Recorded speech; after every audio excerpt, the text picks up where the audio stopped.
Good morning. Let me ask you something. Have you ever stood in the middle of a room in your own home and felt completely overwhelmed? Not by anything big, but by all the little things. The mail on the counter, the bottles in the medicine cabinet, the calendar full of appointments. It feels like you're trying to juggle a dozen glass balls, and you're just terrified one is about to drop. Most of us think this feeling is just a normal part of getting older, a side effect of a long life. But I'm here to tell you, it's not. In fact, that feeling of being overwhelmed by little things is a silent alarm. I've seen it in my practice for over 30 years. It starts with simple stress, but it can quickly spiral, leading to forgotten medications, missed appointments, and dangerous levels of anxiety. That one pill you forget to take because you were distracted by a pile of bills? That could be the one that lands you in the hospital. But here's the secret that changed everything for hundreds of my patients. The problem isn't your age. It's not your memory. It's your system. Your life has become too complicated, and the systems you used at 40 just don't work at 70. I'll never forget my patient, John. A wonderful man, a retired engineer. He missed his granddaughter's 8th birthday party. Why? Because he'd accidentally taken his morning blood pressure pill twice. The bottle was right next to another one that looked similar. He felt dizzy and weak all day, too unwell to drive. He was heartbroken. It wasn't about the pill, it was about the clutter in his medicine cabinet that led to a dangerous mistake and a stolen memory. John's story has a happy ending, and so can yours. In this video, I'm not going to give you complicated advice. I'm going to share the 6 practical things you must simplify, starting today, to declutter your life, reduce your anxiety, and take back control of your health and happiness. And please, be sure to stay until the very end. The 6th and final thing we'll discuss has nothing to do with your house or your finances, but it's a mental simplification that I believe is the most powerful tool for living a truly peaceful life. It's a perspective shift that has brought immense comfort to so many of my patients. My name is Dr. Miller, and for 3 decades, I've had the privilege of helping folks navigate their golden years. The advice I'm sharing today isn't just from a textbook. It's from thousands of conversations with people just like you. Before we dive in, I truly want to know how many of you have faced this. If what I just shared feels familiar, that feeling of being overwhelmed by the small stuff, please comment a simple yes below. It shows me you understand, and it shows others they are not alone. Okay, let's get started. Alright, let's begin with the first, and perhaps most critical area we need to simplify. Number 1. Simplify your medications. Let's start in the medicine cabinet. For so many of us, it's not so much a cabinet as it is a museum of past ailments. A collection of bottles. Some old, some new, from different doctors, for different issues. It's a recipe for confusion, and as we saw with my patient John, it is a recipe for real danger. Now, why does this become so hazardous as we get older? It comes down to a simple biological truth. When you're juggling more than 5 prescriptions, a situation we doctors call polypharmacy, the risk of the drugs interacting negatively with each other goes up exponentially. It's not a straight line. It's a steep curve. Furthermore, our bodies change. Your liver and your kidneys, the brilliant organs responsible for processing everything you consume, just don't work with the same efficiency they did at 40. They process substances differently and more slowly as you age, which makes you far more sensitive to dosage errors. A dose that was perfect 10 years ago might be too much today. And what are the symptoms of this quiet chaos? They are the very things we so often dismiss as just getting older. That persistent brain fog you feel in the morning that you can't seem to shake. The unexplained dizziness when you stand up too fast. Even the falls that can be so devastating to our independence. You might blame it on your age, when the real culprit is sitting right there, in a confusing jumble of orange bottles. This is not a small problem. The CDC reports that adverse drug events cause over 1.3 million emergency room visits in the United States each year, and a huge percentage of those are among older adults. This is a silent epidemic. I had a patient, a wonderful woman named Mary, who was constantly, deeply tired. She'd lost her spark. We ran tests, and everything looked normal. Finally, I asked her to bring in every single pill she was taking. It turned out she was taking 2 different drugs, prescribed by 2 different specialists for 2 different issues that both caused drowsiness. It was a simple, dangerous overlap that no single doctor had caught. Her exhaustion wasn't old age. It was an accident of complexity. So, let's build a system to prevent this. Here is your action step, and it's a powerful one. I call it the Sunday pill box ritual. Every Sunday, without fail, sit down at your kitchen table. Take 10 minutes. Just 10. And organize all your pills for the entire week into a labeled pill organizer. This one small act removes the daily guesswork and dramatically reduces the risk of error. Then, do this once a year. Schedule a brown bag review with your pharmacist or family doctor. You literally put all your medications, vitamins, and supplements into a brown bag and have them review everything together. They are trained to catch these dangerous overlaps, just like the one that was stealing Mary's energy. It is a free, life-saving consultation. If you already use a pill organizer, give yourself a pat on the back. It's a wonderful habit. And to encourage others, please take a moment to comment safe below. Number 2. Simplify your finances. Next, let's tackle that pile of paper that seems to grow on its own on the kitchen counter. Bills, bank statements, insurance explanations, letters that look important. It's a constant source of low-grade anxiety. A visual reminder of tasks undone. Am I paying this on time? Is this a scam? Did I already take care of this? It can be exhausting. The core reason this clutter is so draining is something called decision fatigue. Every single piece of paper in that pile forces your brain to make a choice. Pay it? File it? Shred it? Ignore it? This mental drain steals precious energy that you need for things you actually enjoy, like a hobby or a conversation with your grandkids. More importantly, this financial chaos makes you vulnerable.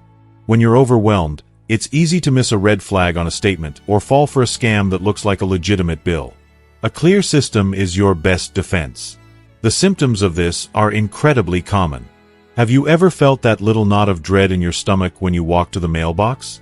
That's a symptom. Or maybe you find yourself avoiding your own desk because you just know what's waiting for you there. That's another one. It's your mind telling you that the system is broken. The AARP reports that financial anxiety is one of the top stressors for retirees, and a cluttered, disorganized system makes it exponentially worse. I remember a gentleman named Robert who came to my office, convinced his memory was failing because he was stressed about losing money. After a long talk, it turned out he had simply paid the same utility bill twice one month, and then missed a credit card payment the next, all because his papers were in one big, messy pile. He wasn't bad with money. He just had a bad system that was making him feel anxious and confused. Your solution is to automate and consolidate, for all your regular, predictable bills, utilities, mortgage or rent, insurance. Set up automatic payments through your bank. It's a set-it-and-forget-it strategy that eliminates the risk of late fees and the mental clutter of tracking due dates. For everything else, use the one-touch rule. As soon as you open a piece of mail that requires action, deal with it immediately. Pay it, file it, or shred it. It never, ever touches the counter again. It never gets a chance to become part of a pile. Finally, consider consolidating your spending to one primary credit card. It's so much easier to track one statement than 3 or 4. Simplicity is security. Number 3. Simplify your schedule. When you first retire, you have this wonderful vision of endless free time. But somehow, life has a way of filling a vacuum. Soon, your calendar can fill up with obligations. Doctor's appointments, watching the grandkids, volunteer work, social clubs. Until one day you look at your week and realize you feel just as exhausted as you did when you were working. You feel like your time is no longer your own. Here's the science behind that feeling. As we get older, our physical and mental energy reserves are simply not what they used to be. Think of it like a phone battery. At 25, you start the day with a 100% charge. At 75, you might be starting with a 70% charge. There's still a lot of power, but you have to be more strategic about how you use it. Saying yes to every request and every obligation keeps your body in a state of chronic, low-grade stress. This raises your cortisol levels, which can disrupt your sleep, weaken your immune function, and leave you feeling completely drained. Do you ever feel socially hungover? It's that feeling of being completely wiped out after a day of activities, even if those activities were enjoyable. That is a classic sign that your schedule has become too complex for your energy reserves. This was exactly the case with my patient, Eleanor, a retired schoolteacher with a heart of gold. She was volunteering for 3 different charities, helping watch 2 sets of grandchildren, and was in a book club. She came to me because she was having trouble sleeping and felt anxious. When we looked at her schedule, we realized she was so busy doing things for others that she no longer had time for her daily walk, the one thing that was her primary form of stress relief and joy. She felt obligated to say yes to everyone, but her own health was paying the price. The solution is to choose your big rocks first. Imagine your week is an empty glass jar. Your big rocks are the 2 or 3 things that are most important for your well-being. Maybe it's your health, like a daily walk. Maybe it's your family, like dedicated time with your grandkids. Or maybe it's a personal hobby that brings you joy. You must put those big rocks in the jar first. Schedule them. Protect that time fiercely. Once they are in place, you can let the smaller things, the pebbles and the sand, fill in the gaps. This allows you to say no to other requests without feeling a drop of guilt, because you aren't being selfish. You are being wise. You are protecting what truly matters. This can be a tough one for a generation that was taught to always put others first. If you've ever felt guilty for saying no, just comment "I understand" below. Let's support each other in this. Number 4. Simplify your physical space. Alright, let's talk about the stuff in your home. The closets you can't quite close, the garage you can't park a car in, the surfaces covered in knickknacks and memories. Every single object you own places a small demand on your attention. It needs to be dusted, maintained, stored, or moved. It is a quiet, constant drain on your mental energy. Our brains are biologically wired to be distracted by disorder. A cluttered environment constantly bombards your senses with stimuli, making it incredibly difficult for your mind to truly relax and focus. It's like trying to have a peaceful conversation in a room where a television is blaring. This is why studies in environmental psychology have shown a direct link between high levels of household clutter and elevated levels of the stress hormone, cortisol, particularly in older adults. Your stuff can literally be stressing you out. But there's a more immediate danger. Clutter is also a major physical hazard. A stack of magazines on the floor, an electrical cord peeking out from behind a chair. These are the things that lead to falls, which are one of the single biggest threats to an older person's independence. What does this feel like? It's that feeling of being unable to truly rest, even when you're sitting still in your favorite armchair. Your environment might be contributing to that restlessness. A patient once described it to me perfectly. He said, "It feels like I have 100 tiny, screaming toddlers in my house, and each one is a different object demanding my attention." I'll share a story about a lovely couple I know, the Millers. They adored their young grandchildren but were becoming nervous about having them over. Their living room, filled with a lifetime of furniture, collectibles, and mementos, had become an obstacle course. They were terrified one of the kids would trip over a footstool or knock over a heavy lamp and get seriously hurt. Their home, which should have been their sanctuary of comfort and family, had become a source of fear. So, how do we fix this without feeling overwhelmed? The key is not to try to declutter the entire house in one weekend. That's a recipe for failure. Instead, start with the one drawer challenge. That's it. Pick one drawer in your home. Just one that's bothering you. A junk drawer in the kitchen is a great place to start. Take everything out. Keep only what you truly need or love. Put those items back neatly, and get rid of the rest. The powerful feeling of accomplishment you get from conquering that one small space will give you the momentum and motivation to tackle one more small space next week. It's a marathon, not a sprint. You are reclaiming your peace, one drawer at a time. Number 5. Simplify your digital life. Now we turn to a device that didn't even exist for most of our lives, but now seems to control them, the smartphone. It can be a wonderful tool, a window to our families and the world. But it can also be a source of immense, non-stop stress. The constant notifications, the fear of scams, The pressure to keep up with every photo and post on social media. It can be a tyrant in your pocket. Here's what's happening inside your body. Every ping, buzz, or ding from your phone triggers a small release of adrenaline in your brain. It's a tiny jolt. When this happens dozens or even hundreds of times a day, it keeps your nervous system in a constant, low-grade state of fight or flight. This is especially taxing on an aging nervous system. It was not designed for this kind of relentless stimulation. It disrupts your ability to focus, frays your nerves, and is a major contributor to poor sleep. Do you find yourself checking your phone without even knowing why you picked it up? Or do you feel a small jolt of panic or irritation when you hear a notification sound from across the room? That's your brain being hijacked by the technology.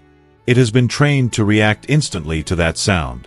I had a patient, a very caring grandmother, who was convinced her children were in constant trouble. The reason? She was in a family group chat that was active all day long with dozens of trivial messages.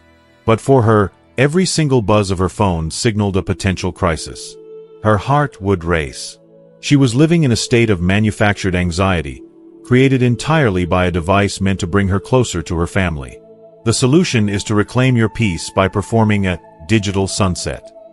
It's a simple but life-changing habit. 1 hour before you plan to go to sleep, you turn off all notifications on your phone. All of them.